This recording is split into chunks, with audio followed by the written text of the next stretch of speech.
जय श्री कृष्ण दोस्तों, BSNR family में आपका स्वागत है। दोस्तों, अभी मैंने थोड़ी देर पहले ही करवा चौथ की किस प्रकार पूजन करनी चाहिए उसकी विधि डाली है। आज मैं आपको कथा सुनाऊंगी करवा चौथ की। उससे पहले आप थोड़ा सा ये देख लीजिए कि किस प्रकार अब आपको दिखा देती हूँ। ये देखिए, ये किस प्रकार पूजा वगैरह और मनसने के लिए जो भी आप रखती हैं उसको अवश्य रख लें। तो करवा चौथ की कथा आप जो भी मनसने के लिए रखती हैं, सास के लिए, नंद के लिए, उसको अवश्य रख लें।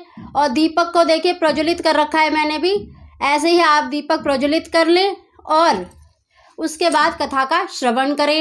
इस दिन गणेश जी की भी कथा अवश्य सुने।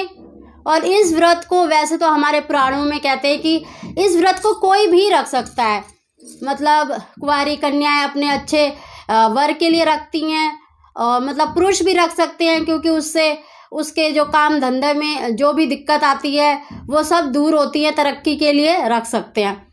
तो वैसे विशेष रूप से तो ये सभी जो सुहागन स्त्रियां होती है अपने पति की लंबी आयु के लिए रखती हैं। तो आज मैं आपको करवा चौथ की कथा सुना रही हूँ, उसको आप ध्यान से सुने। और जिस प्रकार मतलब आप जो अपने जो रिवाज होते हैं, नियम होते हैं, उनको अवश्य मतलब जो जो करते हैं उसको अवश्य कर लें।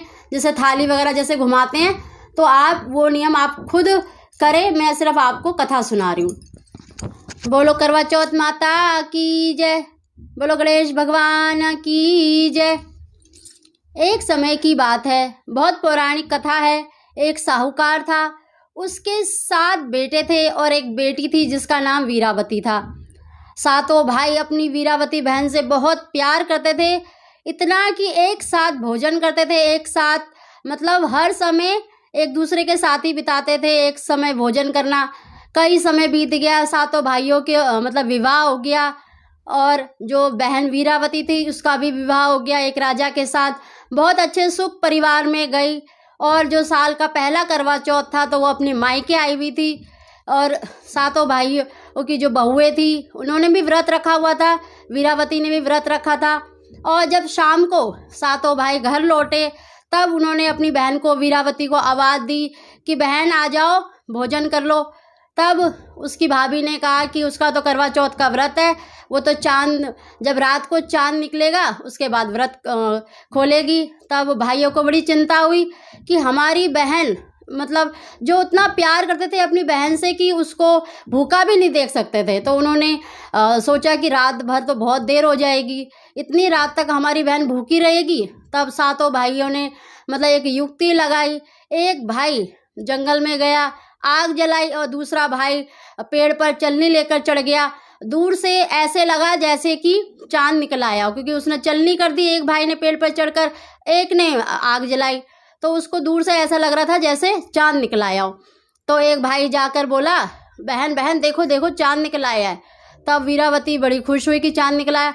तब उसने सोचा चलो मैं भाभियों को भी बोल देती हूँ। तब उसने, वीरावती ने अपनी भाभियों से कहा कि भाभी चलो, चांद निकल आया, अर्घ देकर भोजन कर लेते हैं। तब उसकी भाभी ने कहा कि ये तो तुम्हारा चांद निकला है, हमारा चांद तो रात को निकलेगा। तब थोड़ा सा उसने मतलब विचार तो किया कि भाभी नहीं खोल रही, लेकिन उसे अपने भाइयों पर इतना विश्वास था कि बहुत प्यार करती थी, तो उसने अपने भाइयों की बात मान ली और उस नकली चंद्रमा को अर्घ दे दिया। और जैसे ही वो भोजन करने बैठी, पहले निवाले में बाल आ गया और दूसरे निवाले में जैसे ही तोड़ा तो छींक पे छींक आने लगी, और तीसरा निवाला तोड़ते ही तो उसके ससुराल से खबर आ गई कि उसके पति की मृत्यु हो गई। तब वो बहुत रोने लगी, विलाप करने लगी, रोते रोते अपने ससुराल पहुंची तो अपने पति को मृत देखकर और ज़्यादा मतलब विलाप करने लगी, रोने लगी। और उसने अपने पति के जो शरीर था उसको सुगंधित वस्तुओं में, तेल में रख दिया। और बाद में मतलब ब्राह्मणों से पूछा कि मेरे साथ ऐसा क्यों हुआ, ऐसे मुझसे क्या गलत हो गया, क्या मैंने पाप करा जो मुझे ये सब देखना पड़ रहा है। तब ब्राह्मणों ने बताया कि बेटी तुमने जो करवा चौथ का व्रत है उसे खंडित किया है, इसी वजह से तुम्हें ये भोगना पड़ रहा है।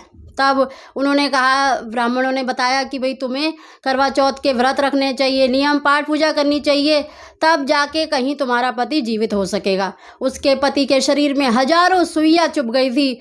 उसने कई वर्षों तक, देखिए हमारे शास्त्रों में कहीं पर 1 वर्ष कहते हैं, लेकिन कहते हैं कि उसने 12 वर्ष तक जो अपने पति के लिए करवा चौथ का व्रत रखा।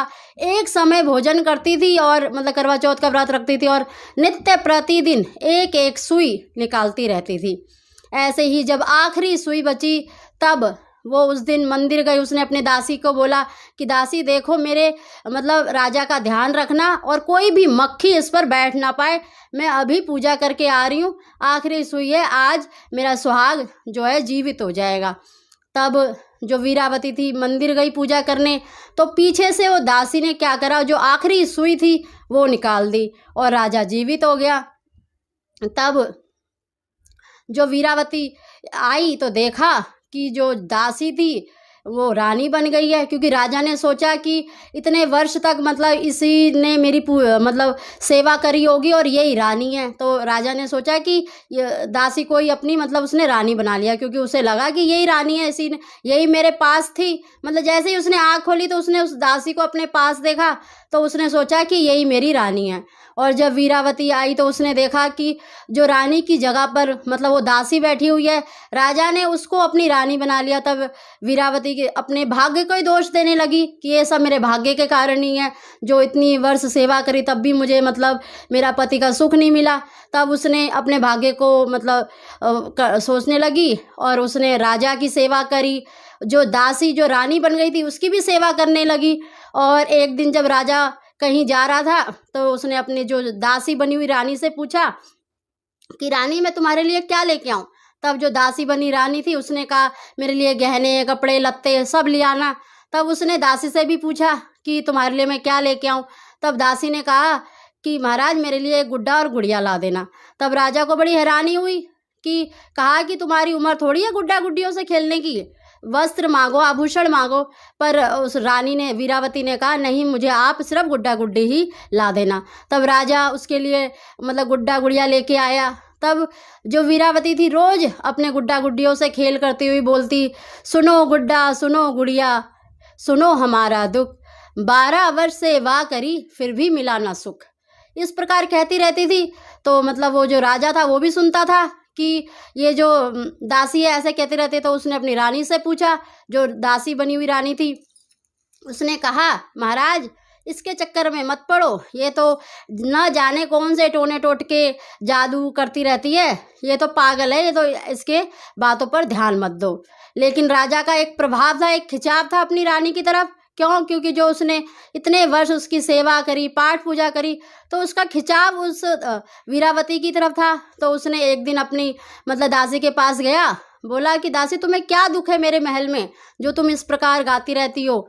तो अब उसने बताया कि महाराज जो दासी बन गई है, उसने जब बताया कि जो दासी थी वो रानी बन गई है और जो रानी थी वो दासी बन गई। उसने सारी बात बताई कि किस प्रकार मेरे भाइयों ने मेरे साथ छल करा, मैंने झूठे करवा चौथ को मतलब अर्ध देकर व्रत खोला और आपकी मृत्यु हो गई। जब उसने सारी बात बताई तो राजा को बहुत क्रोध आया और उसने तलवार निकाली उस रानी का सिर काटने के लिए। तब रानी ने उसे वीरावती ने रोक लिया, कहा महाराज ये तो हमारे सब भाग्य का कर्म है, जो हमारे भाग में था वो हमें भोगना पड़ा। तब राजा शांत हो गया और उसने फिर से मतलब वीरावती को जो दासी बनी हुई थी उसको अपनी रानी बना लिया और जो रानी थी उसको दासी बना दिया। इसी प्रकार भगवान श्री गणेश जी और करवा चौथ माता सभी को जिस प्रकार पहले वीरावती के लिए करवा चौथ आई ऐसे किसी के लिए ना आए, और जैसे दूसरी बारी करवा चौथ आई वैसे सभी को सुख समृद्धि पुत्र धन सभी की सौभाग्य की प्राप्ति हो। मैं तो सभी यही प्रार्थना करती हूँ और करवा चौथ माता सभी को सुख समृद्धि देना, सभी के पति की दीर्घायु देना, सभी को अपने पति का प्रेम मिले, यही मेरी कामना है। और यही मैं करवा चौथ माता से भी प्रार्थना करती हूँ कि आप सबके जीवन में सुख समृद्धि पुत्र धन जो भी मनोकामना हो वो सभी पूरी हो। बोलो करवा चौथ माता की जय, बोलो गणेश भगवान की जय। दोस्तों इसके बाद जैसे आपके उसमें रिवाज है थाली घुमाने का, कईयों में 7 बार घुमाते हैं, कईयों में 10 बार भी घुमाते हैं, तो आप वो करें। और उसके बाद जो आपने मनसने के लिए रखा है, देखिए कथा के बाद जो मनसने के लिए रखा है, और जो देखिए कथा जब आप सुनते हैं तो जो लोटा मैंने देखिए आपने देखा होगा, ये जो लोटा रखा है जल, इसको आप थोड़ा सा ना हाथ में ले लें, और जो आपने मनसने के लिए रखा है, देखिए ये रखा है मैंने भी, ये देखिए ये मनसने के लिए जो मैंने सामान रखा है, आप उसको अपने आगे रख लें और थोड़ा सा जल लेकर उस पर ओम विष्णु विष्णु बोलकर, जैसे अपना नाम अपना गोत्र उच्चारण करके, जिसके लिए भी आपने मनस के रखा है, चाहे अपनी सास के लिए रखा है या फिर अपनी नंद के लिए, किसी के लिए भी रखा है, उस पर अपना नाम और विष्णु 3 बारी आपको विष्णु विष्णु बोलकर उसके ऊपर जल छोड़ दें और उसको मनस के दे दें।